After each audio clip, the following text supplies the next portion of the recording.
यानी सभी तीर्थों का राजा।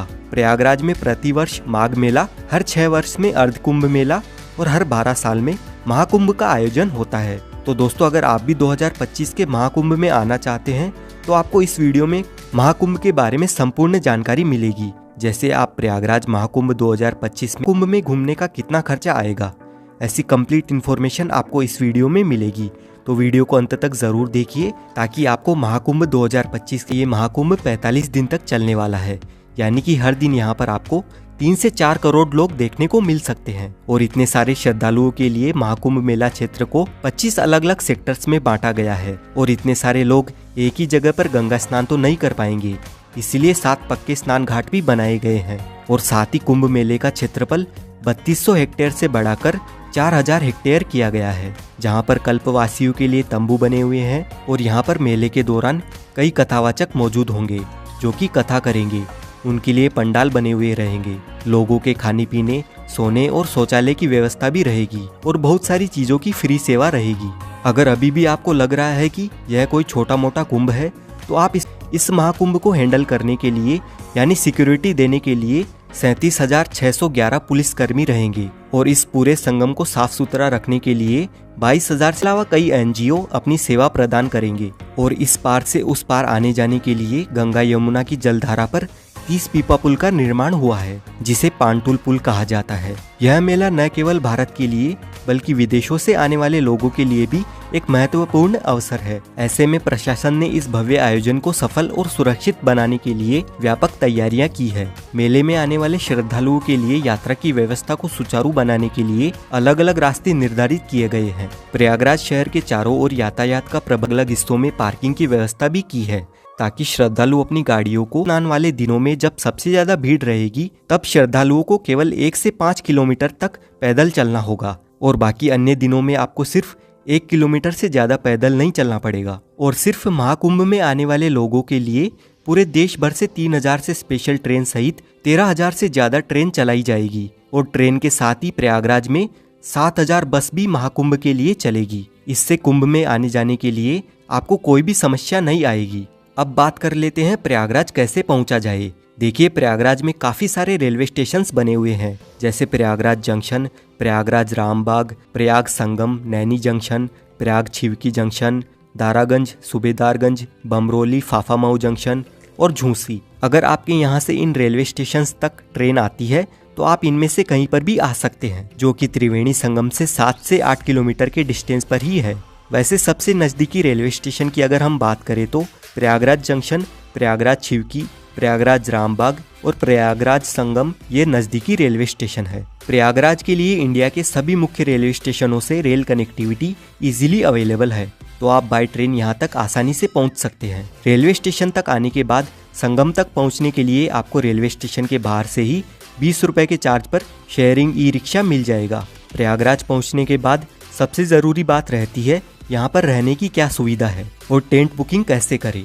तो अगर आप टेंट बुकिंग करना चाहते हैं तो आप ऑनलाइन इन 6 में से किसी भी एक वेबसाइट पर जाकर बुकिंग कर सकते हैं। सिर्फ इन 6 कंपनियों को ही यूपी सरकार की ओर से महाकुंभ में टेंट लगाने का टेंडर मिला है, तो आप गूगल पर किसी भी अन्य वेबसाइट से टेंट बुक ना करें। इसके अलावा आप अपनी सुविधा के अनुसार IRCTC के टेंट भी बुक कर सकते हैं। इन टेंट सिटी में टेंट बुकिंग के लिए आपको एक से बढ़कर एक पैकेज मिल जाएंगे। अगर आपका बजट अच्छा खासा है तो आप कोई भी पैकेज सिलेक्ट कर सकते हैं, जिसमें आपको रेलवे स्टेशन से या एयरपोर्ट से पिकअप और ड्रॉप की फैसिलिटीज के साथ ही लंच डिनर तक की फैसिलिटीज भी मिल जाती है।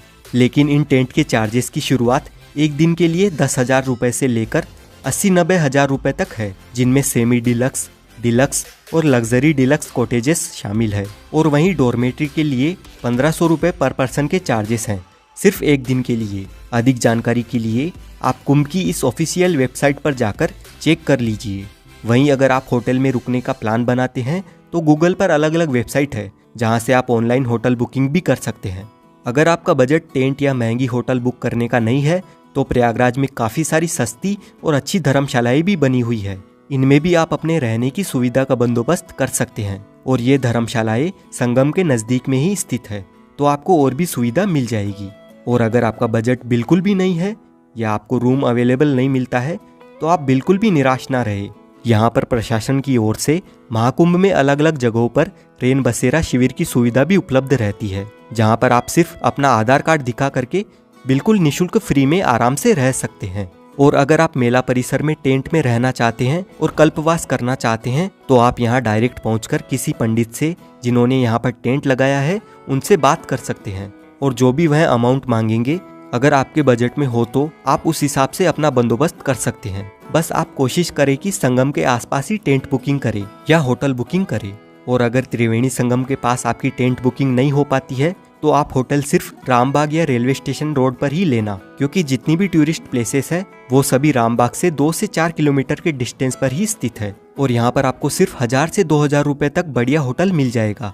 अब कुंभ मेले की महत्वपूर्ण तिथियों की बात करें तो 2025 में होने वाले महाकुंभ का आयोजन अत्यधिक भव्य और ऐतिहासिक होने वाला है। महाकुंभ जो भारत का सबसे बड़ा धार्मिक आयोजन माना जाता है, जिसमें करोड़ों श्रद्धालु देश विदेश से स्नान करने आते हैं और मोक्ष तथा पुण्य की डुबकी लगाते हैं। इस महापर्व में आस्था की डुबकी लगाने का हर एक स्नान विशेष महत्व रखता है, क्योंकि इन्हें धार्मिक दृष्टिकोण से बहुत ही पवित्र और लाभकारी माना गया है। जैसा कि हम सभी जानते हैं, महाकुंभ में स्नान की तिथियां ज्योतिष्य और धार्मिक मान्यताओं के आधार पर तय की जाती है, और हर एक स्नान के पीछे एक धार्मिक मान्यता जुड़ी हुई है।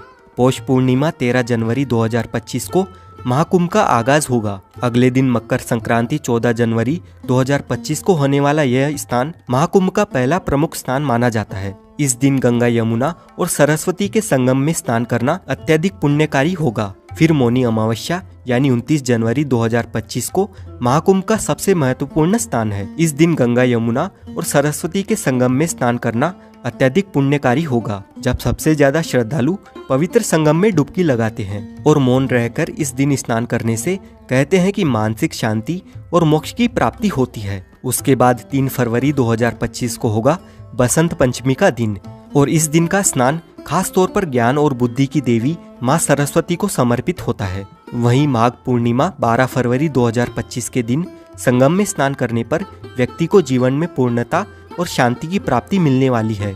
आखिर में महाशिवरात्रि का पर्व 26 फरवरी 2025 को होगा, और ये दिन भगवान शिव की आराधना के लिए बहुत ही महत्वपूर्ण माना जाता है, और इसी स्नान के साथ कुंभ का समापन भी हो जाएगा। एक बात का आप ध्यान रखें कि जब भी जिस दिन शाही स्नान होता है उससे एक दिन पहले सारे प्राइवेट और पब्लिक व्हीकल की एंट्री बंद हो जाती है। तो अगर आप शाही स्नान के पर्व पर कुंभ में आना चाहते हैं तो ध्यान रखिएगा कि आपको एटलीस्ट किसी भी एक शाही स्नान के दिन से 2 दिन पहले पहुंचना होगा। सपोज अगर आप 14 जनवरी को स्नान करना चाहते हैं तो आप एटलीस्ट 12 जनवरी को मॉर्निंग में या आफ्टरनून तक यहाँ पर पहुँच जाए, ताकि आप अपने व्हीकल से या पब्लिक व्हीकल से महाकुंभ मेला परिसर तक पहुँच सके। अब आपको कुंभ की विशेष तिथियों और स्नान पर्व के बारे में तो पता चल गया, लेकिन ये कुंभ लगाया क्यों जाता है, इसके पीछे की कहानी क्या है, आइए जानते हैं।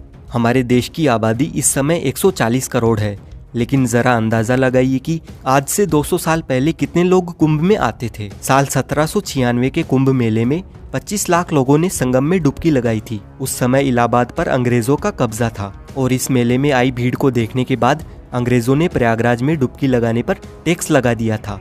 ईस्ट इंडिया कंपनी के रिकॉर्ड में हमें पता चलता है कि साल 1806 में कंपनी ने हर व्यक्ति पर 1 रुपए का टैक्स लगा दिया था, और उस समय 1 रुपए में एक आदमी के पूरे महीने का जीने का खर्चा चल जाता था। पौराणिक कथाओं के अनुसार ऐसा माना जाता है कि ऋषि दुर्वासा ने सभी देवी देवताओं को श्राप दे दिया था। इससे देवताओं की शक्तियां चली गई। देवताओं की कमजोरी का फायदा उठाकर राक्षसों ने स्वर्गलोक पर कब्जा कर लिया। फिर जब ब्रह्मा जी के पास देवताओं ने मदद की गुहार लगाई तो ब्रह्मा जी ने अमृत पान करके अपनी शक्तियों को वापस पाने की सलाह दी, लेकिन यह काम करने में मुश्किल यह थी कि उसे पाने के लिए देवताओं को राक्षसों की मदद लेनी थी। फिर देवताओं ने भी यही किया। उन्होंने राक्षसों से मदद लेकर बदले में आधे अमृत को देने की बात कही, और सभी राक्षस इस डील को मान गए। और फिर होती है अमृत की खोज में समुद्र मंथन की शुरुआत। बड़ी मेहनत के बाद समुद्र मंथन से अमृत की प्राप्ति हुई, लेकिन जैसे ही अमृत निकला देवता और राक्षस दोनों में अमृत को पूरा हड़पने की होड़ मच गई। इसके बाद देवता राक्षसों की आंखों में धूल झोंककर अमृत पाने में कामयाब हो गए, और वह अमृत लेकर दौड़ पड़े। राक्षसों ने भी हार नहीं मानी और पूरे 12 दिनों तक उनका पीछा किया। इसी भागने भगाने में कलश से 4 अमृत की बूंदें स्वर्ग से धरती पर गिर गई। माना जाता है कि यह बूंदें हरिद्वार की गंगा नदी, प्रयागराज में त्रिवेणी संगम उज्जैन में शिप्रा नदी और नासिक में गोदावरी नदी में गिरी थी। अब ये 4 बूंदें जहाँ जहाँ पर गिरी आज वहीं पर कुंभ मनाया जाता है। और हर 12 साल के अंतराल में कुंभ मनाने के पीछे की कहानी ये है कि पौराणिक ग्रंथों में कहा जाता है कि देवताओं के 12 दिनों का अर्थ है मानव के 12 साल। इसीलिए हर साल 12 और 3 साल के अंतराल पर चारों स्थानों पर कुंभ मेले का आयोजन होता है। और ऐसा कहा जाता है कि एस्ट्रोलॉजिकल कैलकुलेशन के बाद जब कुंभ मेले का समय आता है तो यह नदियां वही अमृत का रूप धारण करती है, जिनमें नहाने से लोगों के सभी पाप हमेशा हमेशा के लिए धुल जाते हैं और उन्हें मुक्ति मिल जाती है। अब हम जानते हैं प्रयागराज की कौन कौन सी जगह घूमने लायक है। सबसे पहले आपको संगम स्नान करना है, जिसके लिए नाव में बैठकर आपको त्रिवेणी संगम तक जाना होता है। त्रिवेणी संगम में आप गंगा नदी और यमुना नदी को मिलते हुए अच्छे से देख सकते हैं, लेकिन सरस्वती नदी अदृश्य है तो वो हमें दिखाई नहीं देती है। संगम में स्नान करने के बाद आप आ जाए इस अकबर के किले में। इस किले के अंदर है ये अक्षयवट, जो कि इतना प्राचीन है कि 4 युगों से भगवान विष्णु से लेकर 5 पांडव यहाँ तक आ चुके हैं। यहीं पर पातालपुरी मंदिर बना हुआ है, जिसका इतिहास काफी रोचक है। और यहाँ से पास में ही श्री बड़े हनुमान जी का मंदिर है। इस मंदिर में हनुमान जी लेटी हुई मुद्रा में अपने भक्तों को दर्शन देते हैं और इस मंदिर का इतिहास भी काफी प्राचीन है। लेटे हुए हनुमान जी के दर्शन करने के बाद यहाँ से 200 मीटर दूर आप आ जाइए आदिशंकर विमान मंडपम मंदिर में। ये मंदिर प्रयागराज का प्रसिद्ध मंदिर है। द्रविड़ संस्कृति में मंडप यानी मंदिर का प्रवेश द्वार होता है, जो कि स्तंभों पर टिका होता है। जैसे ये मंदिर 16 खंभों पर टिका हुआ है और मंदिर के ऊपर का गुंबद विमान कहलाता है, इसीलिए इस मंदिर का नाम है आदिशंकर विमान मंडपम। और इस मंदिर में हमें काफी सारे देवी देवताओं के दर्शन मिलते हैं। संगम पर सभी मुख्य प्लेसेस घूमने के बाद आप आ जाइए अलोपी देवी मंदिर में। माँ अलोपी देवी मंदिर 51 शक्तिपीठों में से एक है और यहाँ पर माता सती के दाहिने हाथ का पंजा कटकर गिरा था। यहाँ से अब हम जाएंगे भारद्वाज पार्क और उनके आश्रम में। लेकिन वहाँ जाने से पहले दोस्तों, अगर आप लंच करना चाहेंगे तो प्रयागराज में काफी सारे रेस्टोरेंट्स मिल जाएंगे, तो आप यहाँ पर लंच, डिनर और ब्रेकफास्ट कर सकते हैं। अब दोस्तों, भारद्वाज आश्रम के आसपास ही बाकी की टूरिस्ट प्लेसेस मौजूद है और सबसे पहले हम जाएंगे भारद्वाज पार्क। यहाँ पर आपको भारद्वाज मुनि की बड़ी सी मूर्ति देखने को मिलती है और साथ ही इस पार्क में हमें भारद्वाज आश्रम की छोटी सी झलक भी दिखाई देती है। और यहीं से 250 मीटर दूर भारद्वाज आश्रम स्थित है। अपने वनवास के दौरान श्री राम जी सबसे पहले यहाँ पर आए थे। भारद्वाज मुनि का ये आश्रम त्रेता युग का है और कहा जाता है कि कुंभ मेले के प्रवर्तक भी भारद्वाज मुनि ही थे। भारद्वाज आश्रम के पास में ही आनंद भवन बना हुआ है। यहाँ की एंट्री टिकट 30 रुपए और 100 रुपए की है। इस भवन में आपको पुराने जमाने की काफी सारी एंटिक चीजें देखने को मिलती है। इस भवन में जवाहरलाल नेहरू, इंदिरा गांधी, महात्मा गांधी जी रहा करते थे, तो उनकी काफी सारी यादें यहाँ पर संजोकर रखी हुई है। आनंद भवन घूमने के बाद आप आ जाए चंद्रशेखर आजाद पार्क में। 17 फरवरी 1931 को अंग्रेजों ने चंद्रशेखर आजाद को इसी जगह पर चारों ओर से घेर लिया था। फिर चंद्रशेखर जी ने अपनी पिस्तौल में बची आखिरी गोली अपने आप को ही मार ली थी। चंद्रशेखर आजाद पार्क के सामने पंडित जी की चाट पर कुल्हड़ वाला दही बल्ला, कचौरी, समोसा काफी फेमस है, तो आप यहाँ पर नाश्ता पानी भी कर सकते हैं। उसके बाद आप आ जाए प्राचीन वेणी माधव मंदिर में। त्रिवेणी संगम की रक्षा करने के लिए भगवान विष्णु खुद यहाँ पर विराजमान हुए थे। अब हम आ गए हैं नागवासुकी मंदिर में। इस मंदिर का इतिहास भी काफी दिलचस्प है और ये मंदिर कुंभ मेले से जुड़ा हुआ है, यानी ये वही नागवासुकी जी का मंदिर है जो समुद्र मंथन के समय रस्सी की जगह पर खुद थे। आप महाकुंभ मेला घूमकर इन सभी जगहों पर भी एक दिन में घूम सकते हैं और प्रयागराज की सभी टूरिस्ट प्लेसेस देखने के लिए आप ये वाला वीडियो देख सकते हैं। और महाकुंभ से रिलेटेड आपका जो भी सवाल है आप कमेंट करके पूछ सकते हैं। साथ ही वीडियो अच्छा लगा है तो वीडियो को लाइक और शेयर जरूर करें